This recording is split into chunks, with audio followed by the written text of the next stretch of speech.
Bom dia, pessoal, tudo bem com vocês? Eu sou o professor Wanderson, tá? Sou acadêmico da Unespar, acadêmico do último ano do curso de Geografia, tá? E hoje eu venho aqui apresentar para vocês um projeto, né? Uma aula que eu vou ter com vocês sobre revoluções industriais. E primeiramente eu quero esclarecer uma coisa. A professora Eliana passou para mim que a aula de vocês de geografia seriam na sexta-feira, se eu não me engano, às 11 horas. Né? Só que nesse dia, hoje, por exemplo, eu não vou poder estar presente com vocês para ministrar essa aula ao vivo, igual meus colegas fizeram com vocês na semana retrasada. Então, uma das formas que eu encontrei, que a professora Ariana também encontrou e que meu professor de estágio também achou melhor viabilizar, foi gravar essa aula para vocês. E vai ser disponibilizada essa aula, os slides, vai ter uma atividade avaliativa, inclusive sobre essa gravação que eu estou fazendo para vocês, eu quero que vocês fiquem com um lápis na mão, caderno, para vocês marcarem os pontos importantes para a elaboração da atividade avaliativa que vai ter no final da aula para vocês entregarem na próxima semana. Já adiantando para vocês, é uma atividade que vale 30 pontos, não é muito, mas eu creio que vai ajudar muitas pessoas da sala de vocês na média final, tá? Vale 30 pontos para ser entregue na semana que vem e eu peço desculpas por não estar presente com vocês na aula online via Google Meet, mas estou aqui dando o meu máximo, dando o meu melhor para vocês entenderem o processo da Revolução Industrial. Mais uma vez, qualquer dúvida que vocês tiverem, qualquer pergunta, eu vou deixar disponibilizado com a professora também, o meu WhatsApp, meu e-mail também. Alguns alunos eu conheço da sala de vocês, não vou citar nomes, mas eu conheço alguns alunos da sala de vocês que vai estar presenciando e assistindo essa aula. Tudo bem? Qualquer coisa, entre em contato comigo. Vamos começar a aula então. Bom, a Revolução Industrial foi um período de grande desenvolvimento tecnológico, que teve início na Inglaterra a partir da segunda metade do século XVIII e que se espalhou pelo mundo causando grandes transformações. E o nascimento da indústria causou grandes transformações na economia mundial, assim como no estilo de vida da humanidade, uma vez que acelerou a produção de mercadorias e a exploração dos recursos da natureza. Ou seja, desde os primórdios da presença humana na Terra, né, que quando a humanidade começou a habitar naquela época, as modificações que os homens produziam era muito pequena, sobretudo antes mesmo do desenvolvimento da atividade agrícola, que no decorrer da história da humanidade daquela época, com o crescimento populacional e com o desenvolvimento que estava tendo de novas técnicas, o domínio de novas tecnologias e os novos instrumentos de produção, as intervenções nas paisagens foram sendo cada vez mais intensa e muito mais ampla. Ou seja, gente, nesse sentido, houve um marco na relação entre a sociedade e a natureza e no estabelecimento de novas formas de produção. Aí que entra a primeira Revolução Industrial, que é algo que a gente vai falar um pouquinho mais para frente referente às suas fases. Aqui foi o que a gente acabou de falar, né, do avanço tecnológico, que é característico da Revolução Industrial. Referente a esse slide, a gente vai ver um pouquinho mais para frente. Aqui é o maquinário, tá? Da Revolução Industrial, é o maquinário e poucos operários trabalhando nela. A gente vai explicar também um pouco mais para frente. A gente vai adentrar agora, ainda na Revolução Industrial, sobre as suas fases, que teve a primeira, a segunda e a terceira fase. A gente vai entrar agora na primeira Revolução Industrial. Eu quero que vocês observem bem essa imagem, que daqui a pouquinho eu vou voltar nela, tá? A primeira Revolução Industrial, ela se refere ao processo de evolução tecnológica vivido a partir do século XVIII na Europa Ocidental, entre 1760 e 1850. E esse processo ele trouxe modificações significativas na economia da sociedade, que se tornaram mais complexas e, por consequência, no espaço geográfico, ou seja, que acabou aumentando a quantidade de profissões, de mercadorias que era produzida naquela época, de unidades de produção, que essas unidades de produção nada mais é do que as fábricas. E as cidades passaram a crescer, em alguns casos, em ritmo muito acelerado. E o campo acabou conhecendo também o processo de mecanização, que também foram estruturadas as ferrovias, que facilitava o tráfego das mercadorias, né, principalmente da indústria têxtil e das pessoas, e que aumentava também a capacidade dessa circulação, além de ter também agilizado o transporte. E a necessidade por matérias-primas agrícolas e minerais também acabou se ampliando significativamente. E por fim, em decorrência disso, muitos povos foram explorados, sobretudo no continente africano.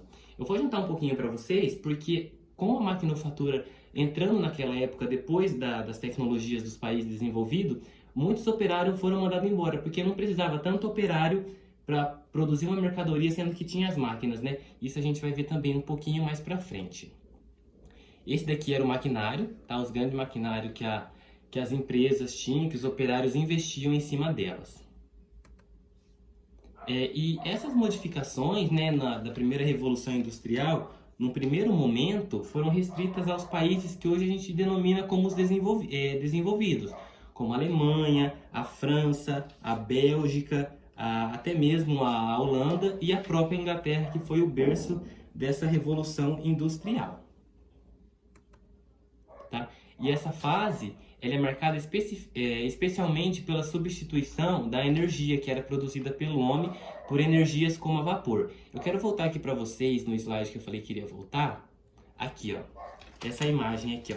Como a gente pode ver, essa imagem aqui é uma das principais invenções da primeira Revolução Industrial, que é a locomotiva a vapor, ou que muitos conhecem como máquina a vapor. Ela foi uma das mais fabricadas e uma das mais utilizadas pelos empresários daquela época. Ainda, essa fase é marcada especialmente pela substituição da energia produzida pelo homem e a energias como o vapor, a eólica, a hidráulica e tudo mais. Essas aqui são as imagens, né, das fábricas, principalmente no campo, a mecanização no campo, onde acabava substituindo a mão de obra manual. A segunda Revolução Industrial. Vamos lá. Também quero que vocês foquem nessa imagem e daqui a pouquinho a gente vai voltar nela para discutir nela um pouquinho.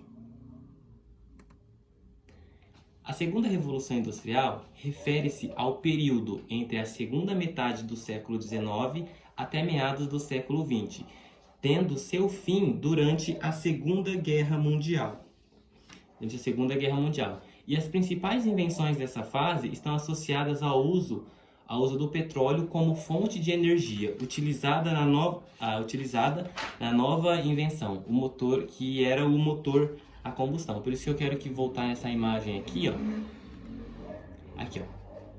É um equipamento que tirava o petróleo, né? Que era bastante utilizado durante a segunda Revolução Industrial. Bom, na segunda Revolução Industrial, entre meados do século XIX e meados do século XX, já durante a Segunda Guerra Mundial, diversos inventos passaram a ser produzidos e comercializados, como automóveis, telefone, televisor, rádio, avião.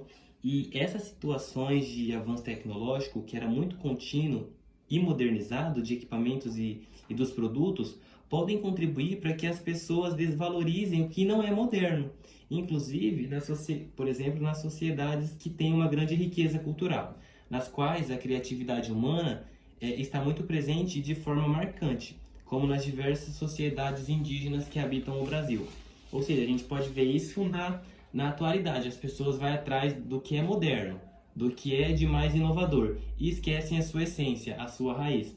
Como o autor aqui disse, na hora que a gente estava pesquisando para ministrar essa aula, o pessoal, eles querem algo tudo que é mais moderno. E já na cultura brasileira, principalmente nas aldeias indígenas, o que eles produzem é tudo manual. E as pessoas não querem aquilo que eles produzem, querem tudo que é de moderno. E isso a gente vê até hoje na atualidade.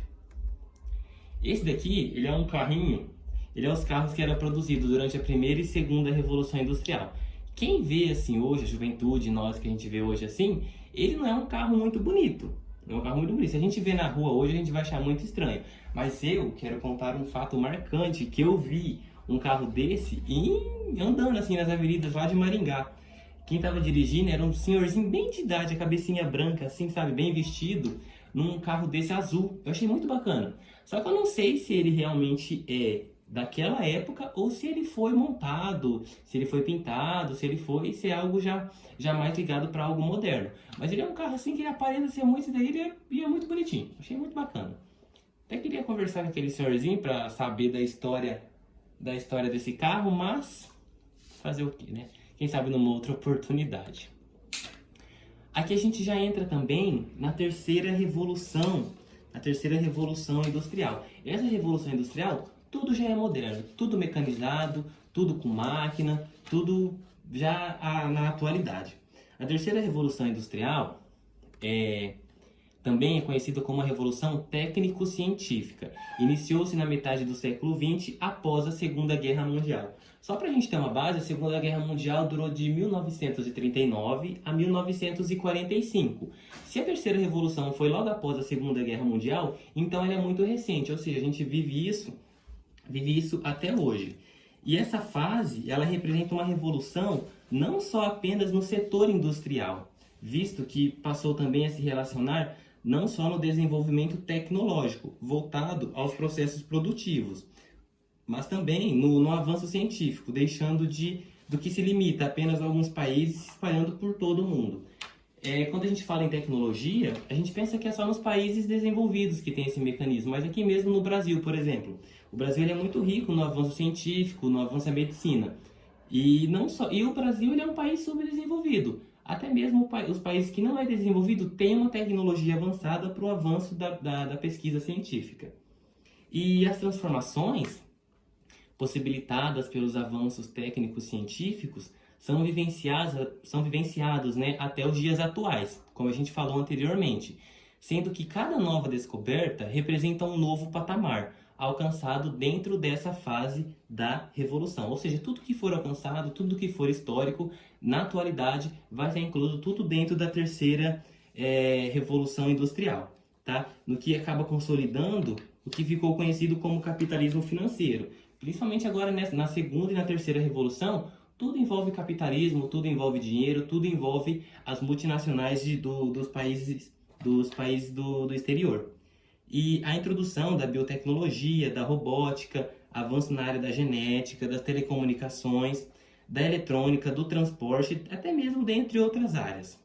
E transformaram também não só a produção, como também as relações sociais, o modo de vida da sociedade e o espaço geográfico. É algo bem bacana assim na atualidade referente à terceira revolução industrial. Essa imagem aqui, ela mostra uma máquina. Ela é uma máquina bem moderna no que os pesquisadores eles utilizaram para elaboração de pesquisas e elaboração de remédios na Santa Casa de São Paulo. É uma imagem muito bacana, tudo algo muito moderno. Imagina isso na primeira Revolução Industrial, logo lá no berço, na Inglaterra, no berço da Revolução, como que seria isso, né? E todo esse desenvolvimento, né, só para a gente fechar já a terceira Revolução Industrial, é proporcionado pelos avanços obtidos nas diversas áreas científicas, relaciona-se com o que chamamos de globalização. Isso que eu quero chamar um ponto para vocês. Globalização, ele é um tema muito importante, ainda mais para vocês que estão cursando a última etapa do ensino médio. Como meus colegas falaram na última aula do estágio deles que vocês tiveram, eu estou falando agora da Revolução Industrial. A globalização vai ficar mais para a semana que vem com as outras estagiárias. E cada um desses três temas estão totalmente interligados. E isso vocês têm que ter noção, porque eles cobram muito em vestibular, Enem, principalmente nos concursos.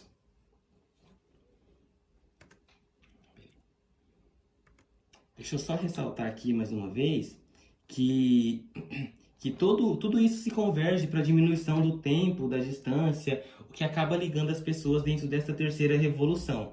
Os lugares também, que acaba transmitindo informações instantaneamente, superando então os desafios e os obstáculos que permeiam a localização geográfica, as diferenças, as culturas, as físicas e até mesmo as sociais. Agora eu quero fazer uma pergunta para vocês. A gente falou tanto das indústrias, tanto das máquinas, tanto do capitalismo na Inglaterra. E o trabalhador? Como que estava o trabalhador na Revolução Industrial, né? E a Revolução Industrial, ela também gerou grandes transformações no modo de produção e de mercadorias, né? O que antes mesmo do surgimento da indústria, a produção acontecia pelo modo de produção manufatureira, ou seja, como a gente falou no começo, era tudo muito manual, nada de máquinas, nada disso.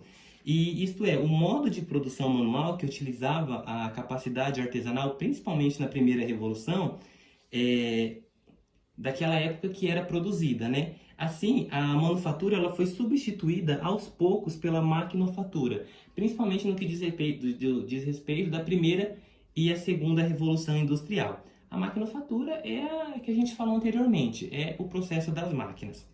E com essa maquinofatura, não era mais necessária a utilização de vários trabalhadores, de tantos trabalhadores especializados para poder conduzir uma mercadoria, porque apenas uma pessoa conduzindo uma máquina já conseguiria fazer todo aquele processo sozinha.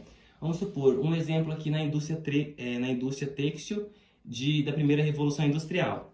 Para eles produzirem alguma coisa, alguma mercadoria, eles levavam em torno de 5 dias, no manual. Com a máquina, em questão de meio dia, meio período de serviço, com uma pessoa manuseando a máquina, eles conseguiam finalizar esse serviço. E com isso, como uma das consequências, o salário do trabalhador acabou despencando, uma vez que não era mais necessário os funcionários com habilidades manuais. E isso é evidenciado pelas estatísticas que mostram como o salário do trabalhador inglês caiu com o surgimento da indústria. Naquela época, no que diz respeito à primeira revolução industrial, o salário dos trabalhadores era digno daquela época. Eu fiz uma cotação hoje, os trabalhadores, se fossem hoje, naquela época, eles ganhariam 50 centavos por dia. E eles trabalhavam em torno de 16 horas por dia. Isso a gente vai ver um pouquinho mais para frente, uma das conquistas dos trabalhadores, dos operários, em relação a isso. Esses aqui são os trabalhadores daquela época, que foram substituídos pelas máquinas e que acabaram ficando desempregados, mas todos que trabalhavam depois da maquinofatura eram escravizados e um trabalho que não era digno, principalmente no que diz respeito ao salário. Além do baixo salário, os trabalhadores eles eram obrigados a lidar com uma carga horária extenuante, uma carga horária muito excessiva. Nas indústrias inglesas, por exemplo, do período da Revolução Industrial, logo no início, como eu falei, a jornada diária de trabalho costumava ser em torno de 16 horas, com apenas 30 minutos para o almoço. Cara, 16 horas é muito tempo de serviço, umas horas seguidas, para ganhar pouco, para ganhar muito pouco. E os trabalhadores que não aguentassem a jornada eram submetidos por outros, eram substituídos e submetidos em outros cargos e por outras pessoas. E nas indústrias inglesas é isso que a gente acabou de falar, a carga deles de 16 horas diárias. E essa situação degradante que os trabalhadores mobilizassem pouco a pouco contra os seus patrões. E isso levou à criação das organizações de trabalhadores, conhecidas no Brasil como os sindicatos. Aqui temos algumas imagens, deles entrando em conflito com os patrões, porque eles já não aceitavam as condições de trabalho, as condições financeiras daquela época, porque eles eram explorados, Mas eles, através disso, conseguiram sim alguma conquista que a gente vai poder ver agora. Dois grandes movimentos de trabalhadores surgiram dessas organizações, que foi através desses sindicatos que eles criaram, que foi o ludismo e o cartismo. O ludismo ele teve atuação destacada, principalmente entre o período de 1811 e 1816. E sua estratégia consistia em invadir as fábricas e destruir as máquinas. E isso acontecia porque os adeptos do ludismo afirmavam que as máquinas estavam roubando os empregos dos homens e, portanto, deveriam ser destruídas. E realmente era, As máquinas estavam tomando o lugar dos operários que trabalhavam manualmente. Esse era o papel principal da carta ludista. As pessoas entravam nas fábricas para poder quebrar todo aquele maquinário. Já o movimento cartista, que foi um outro movimento que eles conseguiram aderir junto com aquele sindicato, que surgiu na década de 1830 e lutava por direitos trabalhistas e também os políticos para a classe e dos trabalhadores, principalmente na Inglaterra. E uma das principais exigências dos cartistas era o sufrágio universal masculino, isto é, ou seja, o direito de que todos os homens pudessem votar. E também os cartistas também exigiam a sua classe que tivessem representatividade no parlamento inglês, que era uma outra coisa que eles não tinham. O direito a voto e o direito dos homens no parlamento inglês. Essa foi uma das conquistas do ludismo e do cartismo. E a mobilização vale a gente ressaltar aqui que a mobilização de trabalhadores resultou em algumas melhorias ao longo do século XIX. E a pressão exercida pelos trabalhadores dava principalmente por meio de greve. E uma das melhorias mais sensíveis que foram conquistadas pelos trabalhadores foi a redução da jornada de trabalho, que a gente viu que foi de quantas horas por dia eles trabalhavam? Isso, 16 horas por dia. E através dessas greves, desses sindicatos, abaixou para 10 horas por dia. E o salário também, eles conseguiram ter uma pequena elevação no salário, mas também não era aquela coisa. Mas também já é uma grande conquista. E a mobilização de trabalhadores enquanto classe, né, que a gente acabou de falar, isto é, apenas os pobres, os proletariados, não foi um fenômeno que surgiu especificamente por causa da Revolução Industrial, tá? Houve também, isso aconteceu por causa da Revolução Francesa, que lhes deu para isso, enquanto a Revolução Industrial trouxe a necessidade da mobilização permanente, tá? A Revolução Francesa também interferiu muito no papel da Revolução Industrial, porque acabou dando para eles uma confiança.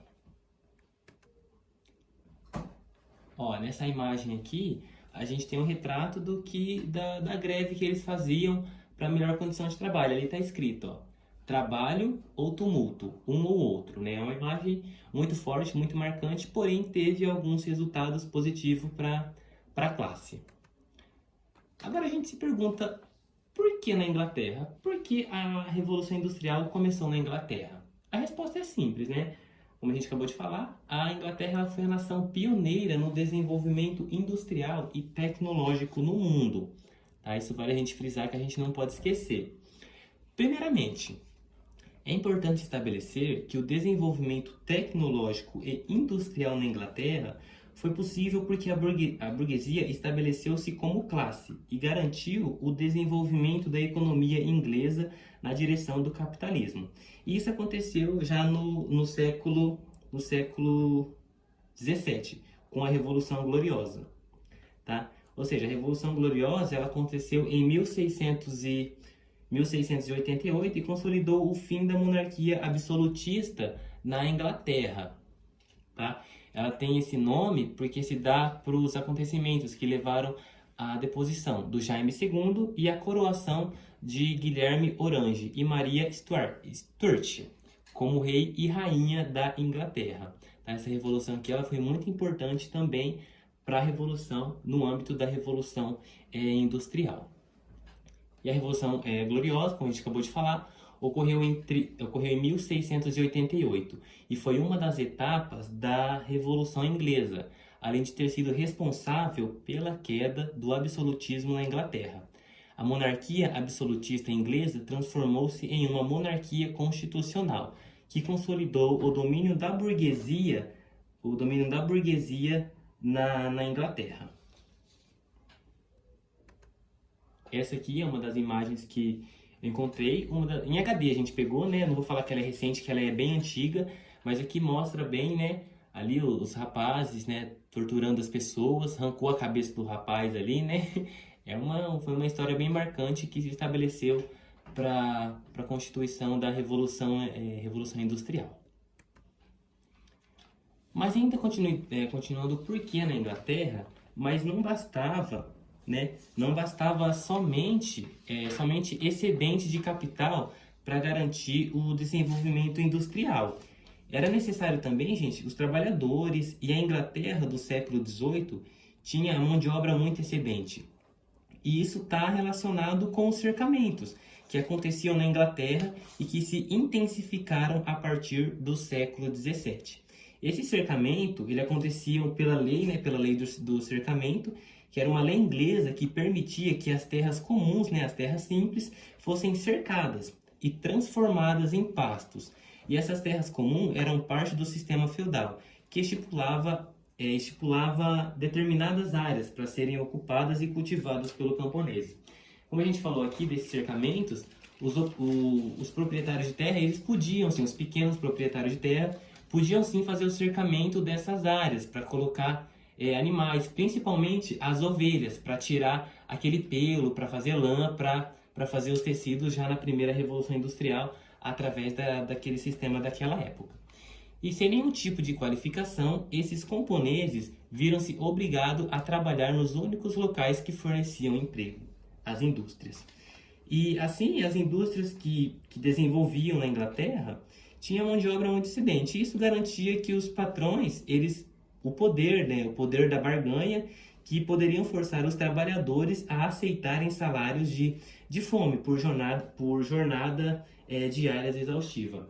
Isso é o que a gente falou anteriormente, né? Referente às 16 horas trabalhadas, a conquista através dos sindicatos que os operários conseguiram. E por fim, destacam-se o acaso e o fortuito. Também contribuíram para que a Inglaterra despontasse pioneiramente, ou seja, o desenvolvimento das máquinas e das indústrias ocorreu apenas porque a Inglaterra tinha grandes reservas, né? A reserva dos materiais essenciais para isso, que era o carvão e o ferro, né? E o desenvolvimento das máquinas e das indústrias apenas ocorreu porque a Inglaterra tinha grandes reservas dos dois materiais essenciais para isso, que era o carvão e o ferro, que era muito abundante naquela época. E com as reservas de carvão e de ferro muito abundante, a Inglaterra pôde desenvolver sua indústria desenfreadamente. Agora, as consequências. A gente falou muito das características das três principais fases da Revolução, mas também teve as suas consequências. A gente vai ver agora quais foram elas. Tá? De um modo geral, a Revolução Industrial transformou não só o setor econômico industrial, como também as relações sociais, as relações entre o homem e a natureza. O que acabou provocando assim, né, a alteração do modo de vida das pessoas, nos padrões de consumo e também no meio ambiente. Cada fase dessa revolução que a gente falou representou diferentes transformações e consequências também mediante aos avanços obtidos, né, em cada período. Vamos ressaltar aqui que na primeira Revolução Industrial representou uma nova organização no modo capitalista. Ou seja, nesse período houve um aumento significativo das indústrias, como a gente falou, né, bem como o aumento significativo da produtividade. O homem, por exemplo, que foi substituído pela máquina, ele saiu da zona rural para ir para as cidades em busca de novas oportunidades, dando início assim no processo de urbanização. E esse processo culminou no crescimento desenfreado da cidade, o aumento desequilibrado das cidades daquela época e até hoje na atualidade, e na marginalização de boa parte da população, bem como em problemas de ordem social, como miséria, a violência, a fome, porque as cidades não estavam preparadas para receber tanto tipo de gente, não tinha para receber essa quantidade de gente e não tinha tanta estrutura. Por isso que entra o problema social, como a miséria, a violência, a fome. E nessa fase, também, né, a sociedade organizou-se em dois polos, um lado a burguesia e do outro lado o proletariado. Já na segunda Revolução Industrial, teve como principais consequências, mediante um maior avanço tecnológico, o aumento da produção em massa e em bem menos tempo, consequentemente o aumento do comércio e modificação dos padrões de consumo. Muitos países passaram a se industrializar, especialmente os mais ricos, dominando então economicamente diversos outros países, até mesmo como o Brasil. E por fim, a terceira revolução industrial e a nova integração entre ciência, tecnologia e produção possibilitou avanços na medicina, a invenção de robôs capazes de fazer trabalho extremamente minucioso e preciso. E houve também os avanços na área da genética, que a gente não pode deixar de ressaltar, trazendo novas técnicas que melhoram a qualidade de vida das pessoas. E possibilitou também diminuir as distâncias entre os povos e a maior difusão de notícias, de informações por meio dos novos meios de comunicação. E o capitalismo financeiro, que a gente também não pode deixar de falar, né, porque tudo envolve o capital, se consolidou e houve um aumento no número de empresas multinacionais. E também não menos importante, todas essas transformações, né, gente, acabaram sendo possibilitadas pela Revolução Industrial como um todo. Transformou o modo como que o homem se relaciona com o meio, a apropriação dos recursos naturais também, para viabilizar as produções e os avanços técnicos científicos têm causado grande impacto ambiental. E essa daqui foram as referências que eu utilizei para montar essa aula para vocês, para a gente ter essa aula bem bacana. Eu vou disponibilizar os slides para vocês, tá? Vou disponibilizar os slides, o meu contato. Qualquer dúvida, vocês podem entrar em contato comigo. É isso aí, pessoal. Esse foi o tema da nossa aula, Revoluções Industriais. Espero que vocês tenham gostado do conteúdo, gostado do professor também, da minha simpatia e tudo mais. E que vocês possam adentrar no conteúdo, principalmente vocês que são do terceiro ano, vão prestar um Enem, um vestibular. Esse é um dos conteúdos principais que vai ser abordado para vocês. Gostaria de agradecer a todos pela compreensão, agradecer da minha professora Ariane Sampaio, pela oportunidade de estar aqui ministrando essa aula com vocês. Creio que agora em novembro, mais no meio de novembro, mais pro finalzinho também, eu vou voltar aqui para ministrar mais umas 2 ou 3 aulas para vocês. Aí sim, vai ser ao vivo, pelo Google Meet, tudo certinho. Já vou deixar combinado com ela para a gente se encontrar novamente e para a gente trocar uma ideia bem legal, tá? É isso aí, pessoal. Muito obrigado, viu?